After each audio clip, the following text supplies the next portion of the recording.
आप सभी साथियों का संस्कृत ज्ञान वीणा चैनल में एक बार पुनः स्वागत है। आज हम आपके लिए लेकर आए हैं दीर्घ संधि।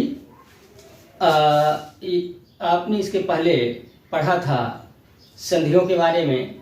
आज हम स्वर संधि का जो पहला प्रमुख भेद है उसको जानते हैं, जिसका नाम है मित्रों दीर्घ संधि। इसका सूत्र यहाँ पर मैंने लिख रखा है, अकः सवर्णे दीर्घ। इसकी व्याख्या हम थोड़ी सी कर देते हैं, हम थोड़ा तेजी के साथ चलते हैं मित्रों। यहाँ पर अकः जो है षष्ठी विभक्ति में लिखा हुआ है। अगर सूत्र में कोई शब्द षष्ठी विभक्ति में लिखा हुआ है तो इसका मतलब वो उस तरफ इशारा कर रहा है कि जो उस प्रत्याहार के अंतर्गत आने वाले वर्ण होंगे वह किसी संधि में जब बैठाए जाएंगे तो पहले जो शब्द आएगा आदि वाले शब्द में प्रथम शब्द के अंत में जो शब्द होगा उसका बोध कराने वाला है। तो मित्रों चलते हैं। अक का मतलब क्या हो जाता है? अक का मतलब यहाँ पर ह्रस्व आ दीर्घ आ दोनों और ई यानी ह्रस्व ई दीर्घ ई दोनों की बात हो रही है।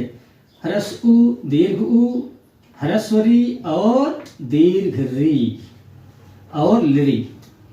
यहाँ पर अकः का मतलब अक प्रत्याहार, और अक प्रत्याहार में मित्रों वैसे तो देखा जाए तो अ, ई, उ, री और लृ ये 5 वर्ण आते हैं, पर इसमें आपको समझना है कि इसमें ह्रस्व और दीर्घ दोनों की बात हो रही है। मित्रों सामान्य रूप से आप जब देखते हैं तो केवल 5 ही आते हैं, पर उनका दीर्घ भी इसमें काउंट किया जाता है।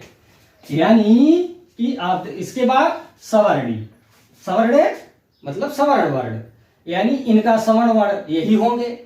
यानी आ के इन दोनों का मैं बना लेता हूं ग्रुप।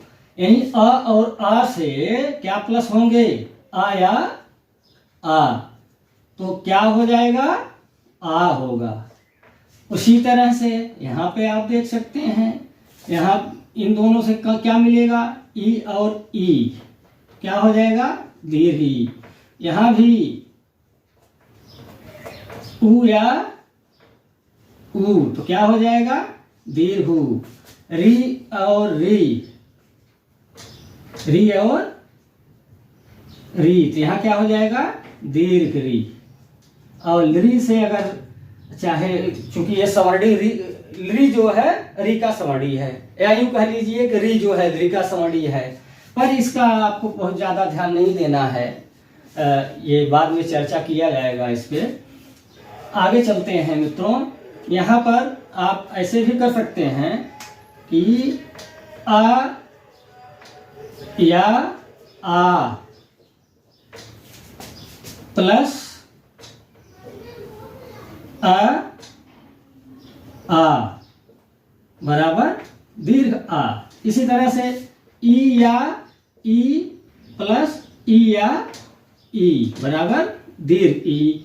उ प्लस उ या उ बराबर दीर्घ उ। इसी तरह से री मतलब ह्रस्व री दीर्घ री प्लस ह्रस्व री प्लस नहीं लगाना है यहाँ पे, दीर्घ री बराबर क्या हो जाएगा? दीर्घ री। अब मित्रों हम आपको बताते हैं, यानी इसका मतलब यह हुआ ह्रस्व अ या दीर्घ आ से जब ह्रस्व आ या दीर्घ आ मिलेगा तो दीर्घ आ ही होगा। इसी तरह से ह्रस्व ई और दीर्घ ई से कभी भी अगर ह्रस्व ई और दीर्घ ई में से कोई मिलता है तो दीर्घ ई ही होगा। इसी तरह से ह्रस्व उ और दीर्घ उ से ह्रस्व या दीर्घ उ में से कोई भी आके मिलता है तो दीर्घ उ होगा। और री यानी ह्रस्व री और दीर्घ री से ह्रस्व या दीर्घ री कोई आके मिलता है तो दीर्घ री ही होगा। इस तरह से आप इस संधि को जान सकते हैं। उदाहरणों के माध्यम से हम देख सकते हैं मित्रों।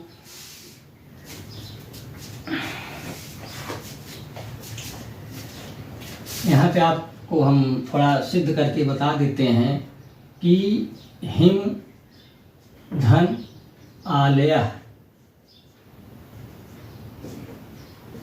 क्या हो जाएगा? यहाँ पे आप तोड़ के देख लीजिए। यहाँ पे हम सिद्ध कर देते हैं, माँ में आ है, इसको निकाल देते हैं, अलग कर देते हैं, और आलिया का आ अलग लिख के ला और या ऐसे लिख देते हैं। यहाँ पे आप देख लीजिए, ये दोनों आ मिल के क्या हो जाएंगे, दीर्घ आ, और फिर यहाँ पे हिम धन, यहाँ पे फिर लया ऐसे लिख देंगे। अब मिला देंगे इनको तो क्या हो जाएगा मित्रों, हिमालय। क्या हो जाएगा, हिमालय। इसी तरह से हम नदी धन ईसह, क्या मित्रों, नदी धन ईसह। यहाँ पे आप देख लीजिए नद, चूंकि ई को हमको निकाल देना है बाहर, और ईसा का ई भी आप ऐसे लिख के इसको ऐसे लिख दीजिए। यहाँ पे मित्रों देख सकते हैं दोनों दीर्घ ई है, और दोनों दीर्घ ई मिलने के बाद भी दीर्घ ई ही होगा। इसको एक बार आप ऐसे लिख दें, इसको ऐसे लिख दीजिए, इसको मिला दीजिए तो क्या बनेगा, नदीसह। क्या बन गया मित्रों, नदीसह। बहुत सारे उदाहरण आपको मिलेंगे अगर आपने इसको समझ लिया। अकः सवर्णे दीर्घा सूत्र को सही तरीके से आपने जान लिया तो आपके लिए मित्रों हम बता दें कि कोई भी उदाहरण अगर दीर्घ संधि का आपके सामने आ जाए, कोई भी दे दे, तो आप उसको बड़ी आसानी से हल कर सकते हैं, परीक्षा में सही कर सकते हैं। पूरा वीडियो देखने के लिए आप सभी साथियों का बहुत बहुत